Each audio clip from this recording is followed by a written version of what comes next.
Well, Merriam-Webster just called polarization their word of the year for 2024. Hmm.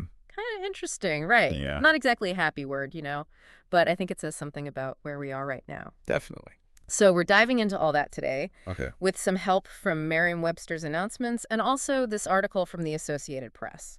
Cool. You ready to unpack this? Absolutely, I am. Yeah. And I think what's really interesting is that they chose polarization.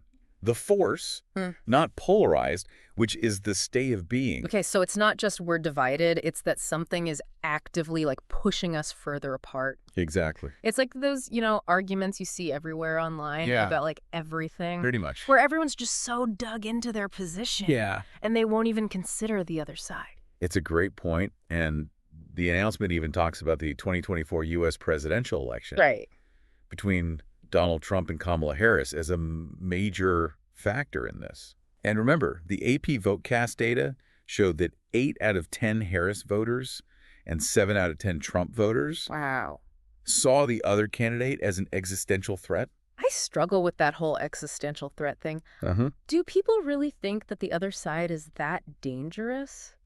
Well, I think it's probably a mix. Yeah, There's definitely some hyperbole and political rhetoric, for sure. but the intensity of those feelings can't be ignored. Yeah, It speaks to like a deep distrust and a fear of the other side. totally. And that's the fuel that really drives polarization. Right. Merriam-Webster defines it as causing strong disagreement between opposing factions or groupings.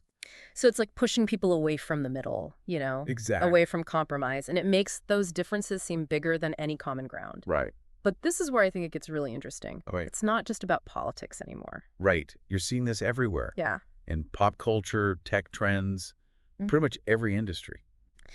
The articles even mention all the reactions to Taylor Swift using a private jet. Oh, yeah.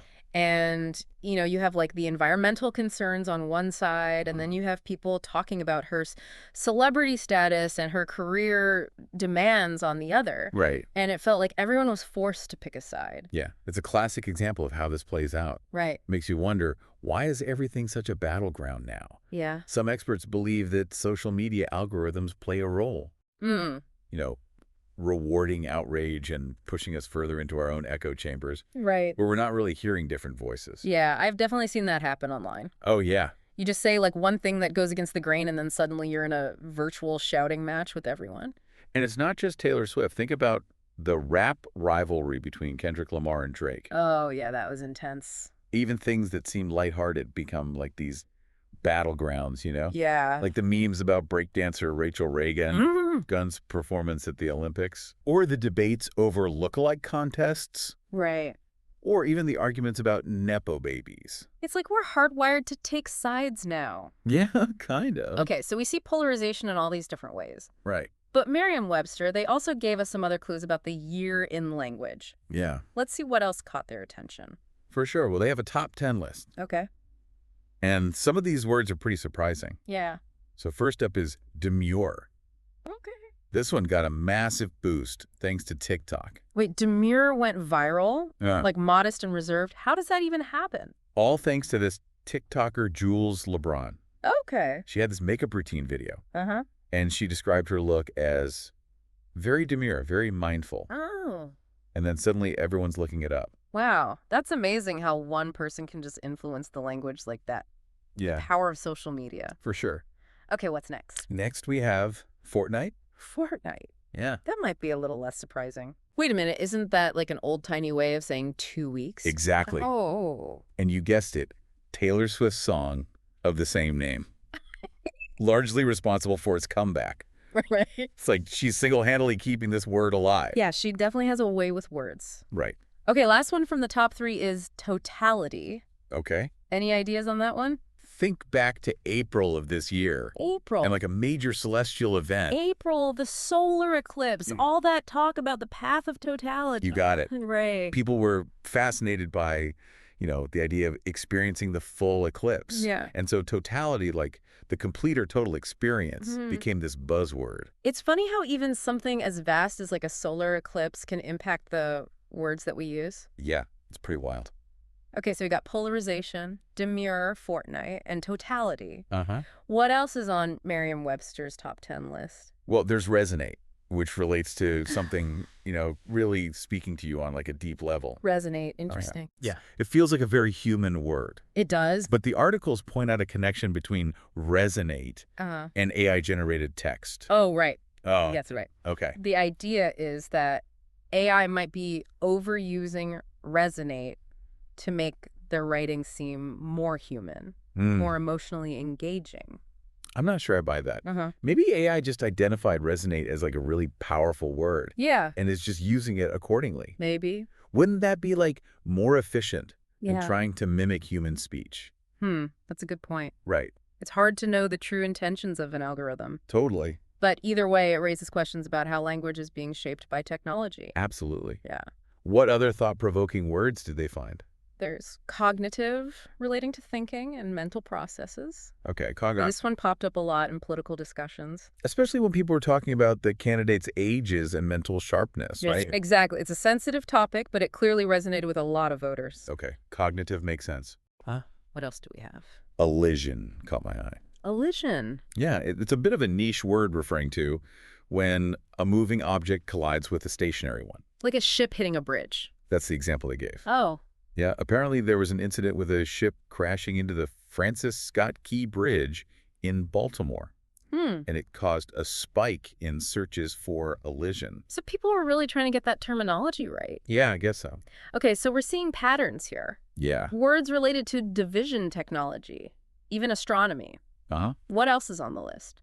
Democracy is a big one, especially this year. No surprise there. I bet it's one of the most looked up words every year, Probably. especially with the current political climate. It's been a recurring theme for a while now. Really? Yeah, they actually chose democracy as their very first word of the year back in 2003. Wow, so we've been grappling with this concept for like over 2 decades. Yeah. It feels especially relevant now, with polarization threatening to pull us apart. Absolutely. It's a reminder that democracy is fragile Right. and requires our constant attention and engagement. Yeah, for sure. Okay, a couple more we haven't touched on yet. Okay. Weird is one that might resonate with you. Weird, like strange or unusual? Yeah. What's the story there? Well, they mention an instance where Minnesota Governor Tim Walz, Okay. the Democratic vice presidential nominee, Okay. used weird to describe Republican leaders. Calling your opponents weird on national TV? Yeah. That's a bold move. Whether you agree with his assessment or not, it certainly grabbed attention. Yeah. It highlights how a single word can be so powerful in shaping our perceptions. That's true. Maybe a bit of weirdness can help us break out of our echo chambers a little bit. Right. And see things from a different angle. Perhaps. And speaking of different perspectives, Okay. the last word on our list is pander. Pander. Yeah, That has like a negative connotation to it, right? it does. Like trying to manipulate someone Yeah. or appeal to their baser instincts. Yeah. Exactly. So the articles pointed out how it was frequently used in political commentary to criticize candidates for supposedly saying what they thought people wanted to hear instead of being genuine. So accusations of being inauthentic. Right. And that ties back into polarization. If we see our opponents like pandering, Right. it deepens the distrust and reinforces the idea they can't be trusted. For sure. Okay, so we covered a lot of ground here. There we did. From the divisiveness of the election Uh-huh. to the influence of pop culture and technology on our language. Yeah, We've explored some fascinating words here. we have. Polarization, demure, fortnight, Yeah. totality, resonate, elision, weird, cognitive, pander, and of course, democracy. It's amazing what these words can reveal about the year we've just experienced. But here's the big question. Okay. What does it all mean? Are we doomed to be forever divided? Yeah. Is there any hope for common ground? Right. In a world that feels increasingly polarized, it feels like a pretty big question, right? It Is finding common ground even possible anymore? It's a question I think we all grapple with. Yeah. And while I don't have a definitive answer, Mm-hmm. the fact that we're even asking it is a good sign. Okay. Recognizing the problem is like the first step toward addressing it. So you're saying there's still hope? I think so. Okay. Even with all this talk of division and existential threats, Right. I think if you remember those words that we were just talking about, Yeah. as much as they reflect our current state, Uh-huh. I think they also offer a glimmer of hope. Okay. I'm curious how so. Well, the fact that people are looking up words like demure and elision, Right. it suggests a curiosity about language, Hmm.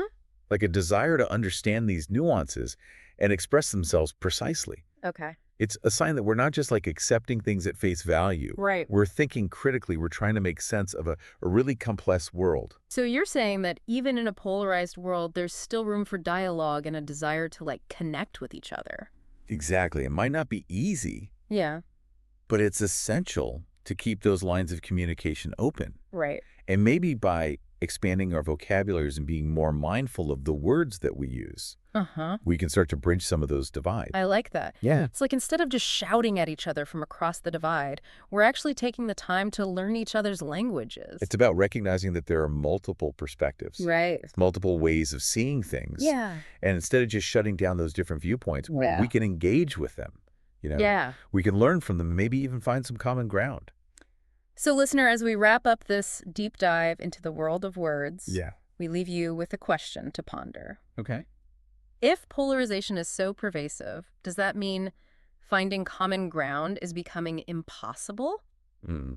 Or can we navigate these divisions and maybe even find value in those differing opinions? What words resonate with you? Right. How do you see language shaping the way we see the world and interact with each other? Yeah. Maybe by reflecting on these questions, we can all take a step closer to understanding each other and creating a world that feels a little less divided. That's a great way to end it. Thanks.